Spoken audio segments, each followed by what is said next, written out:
حضرت حسین رضی اللہ تعالیٰ عنہ نے ان دنوں میں جو وہاں گزرے ہیں، جتنے بھی کوفی آئے ہوئے تھے نا، اکثر و بیشتر تو کوفے کے لوگ تھے، ان سے کہا کہ میں خود نہیں آیا، تم نے مجھے بلایا تھا، اے فلاں ابن فلاں، کیا تم نے مجھے خط نہیں لکھا تھا کہ آؤ؟ اے فلاں ابن فلاں، کیا تم نے مجھے پیغام نہیں بھیجا تھا کہ یہاں تشریف لائیے؟ اور دیکھو میرے پاس تمہارے خطوط موجود ہیں۔ وہ ایک تھیلا جس میں کہ خطوط ہے وہ بھی لا کے میدان میں رکھ دیا۔ 20 جو ہے خاندان بنی ہاشم میں سے شہید ہوئے ہیں۔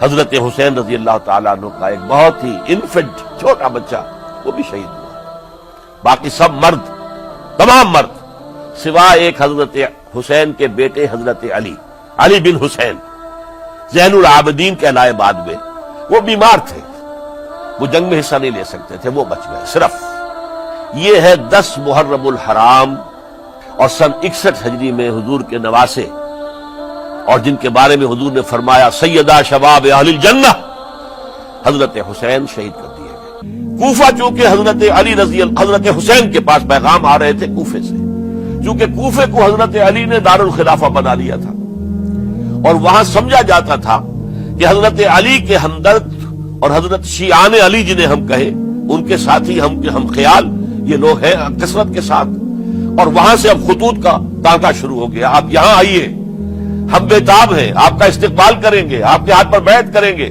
تاکہ یہ جو کیسر و کسریٰ کی سنت شروع ہو رہی ہے اس کو روکا جا سکے۔ وہ تانتا بنا ہوا ہے خطوط کا۔ تو حضرت حسین رضی اللہ تعالیٰ عنہ نے فیصلہ کر لیا کہ میں کوفے جاؤں گا۔ حضرت زبیر روکتے رہ گئے کہ نہیں، کوفیوں پر اعتماد نہ کیجیے، یہ زبانی کلامی ساتھ دیتے ہیں، جب ڈنڈا چلتا ہے تو پھر یہ ہٹ جاتے ہیں میدان سے۔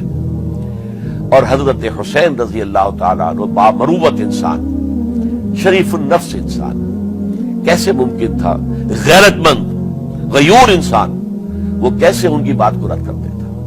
لہذا اچھا چلو چلتے ہیں کوفے کی طرف۔ آگے بڑھتے چلے گئے، کربلا میں پہنچ گئے، جو کچھ وہاں ہوا پھر آپ کو معلوم ہے۔ اس میں یہ بات ہے، پہلے 1000 کا لشکر بھیجا تھا عبید اللہ ابن زیاد نے، اس پر حضرت حسین رضی اللہ تعالیٰ عنہ نے جو باتیں کہیں وہ کچھ اثر انداز ہو گئی۔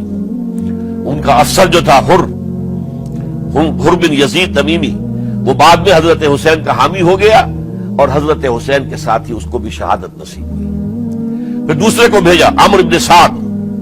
عمرو ابن سعد بھی ایک بڑی عظیم شخصیت کا بیٹا تھا، حضرت سعد ابن ابی وقاص جو فاتح ایران تھے، اور جن کو غزوہ احد کے موقع پر حضور نے فرمایا تھا کہ اے سعد تیر چلاؤ، میرے ماں باپ تم پر قربان ہوں، جبکہ احد میں گھیراؤ کر لیا تھا حضور کا، اور کفار قتل کرنے کے لیے ہجوم کر رہے تھے، اور کچھ حضرات تیر چلا چلا کے انہیں پھینک رہے تھے، دور جو ہے ہٹا رہے تھے، ان میں سے حضرت سعد ابن ابی وقاص بھی تھے۔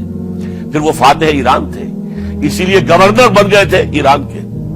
سعد جو ہے ان کا بیٹے، یہ عمرو جو ہے، یہ اب ایک بڑے صوبے کا گورنر بھی تھا، اس وقت 4000 آدمی دے کر بھیجا، وہ بھی نرمی کرتا رہا، اس نے کوئی تشدد نہیں کیا، اس کے اندر بہرحال اپنے عظیم باپ کے خون کا کچھ اثر تھا۔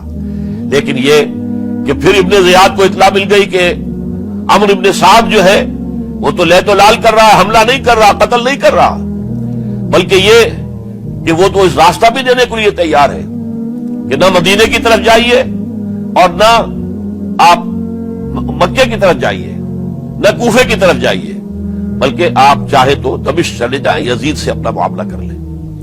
اس پر ابن زیاد نے پھر وہاں سے خط لکھا ہے، میں نے تمہیں اس کام کے لیے بھیجا تھا، میں نے تمہیں حکم دیا تھا حسین سے میری بیعت لو، یعنی میری بیعت کے ذریعے یزید کی بیعت لو، اور اسے پکڑ کر لا کر میرے سامنے پیش کرو۔ لہذا پھر اس نے ایک بہت خوخار شخص کو زیادہ فوج دے کر بھیجا ہے، اور وہ جو ہے اس نے آ کر جو ہے شمر نے پھر اس نے فیصلہ کن معاملہ کیا۔ حضرت حسین رضی اللہ تعالیٰ عنہ نے ان دنوں میں جو وہاں گزرے ہیں، جتنے بھی کوفی آئے ہوئے تھے نا، اکثر و بیشتر تو کوفے کے لوگ تھے، ان سے کہا کہ میں خود نہیں آیا، تم نے مجھے بلایا تھا، اے فلاں ابن فلاں، کیا تم نے مجھے خط نہیں لکھا تھا کہ آؤ؟ اے فلاں ابن فلاں، کیا تم نے مجھے پیغام نہیں بھیجا تھا کہ یہاں تشریف لائیے؟ اور دیکھو میرے پاس تمہارے خطوط موجود ہیں۔ وہ ایک تھیلا جس میں کہ خطوط ہے وہ بھی لا کے میدان میں رکھ دیا۔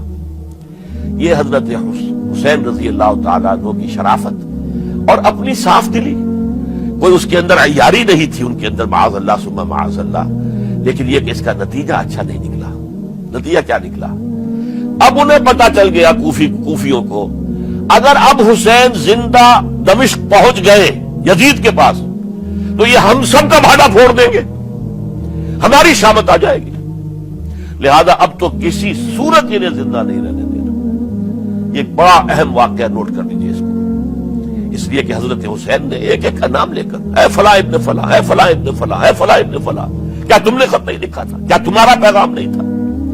اب انہوں نے دیکھا کہ یہ بھانڈا اگر یزید کے ہاں جا کر پھوڑ دیا گیا تو پھر ہماری خیر نہیں ہوگی۔ یہی وجہ ہے حضرت حسین کو شہید کرنے کے بعد، یہ نوٹ کر لیجئے، 72 آدمی تھے کل، جس کو کہہ لیں لشکر حضرت حسین کا رضی اللہ تعالیٰ عنہ، ان میں سے 20 خاندان بنی ہاشم کے چشم و چراغ تھے۔ وہ بڑی بہادری سے لڑے، بڑی بہادری سے لڑے، ایک ایک نے لڑ کر جان دی ہے، بہت سو کو مارا ہے۔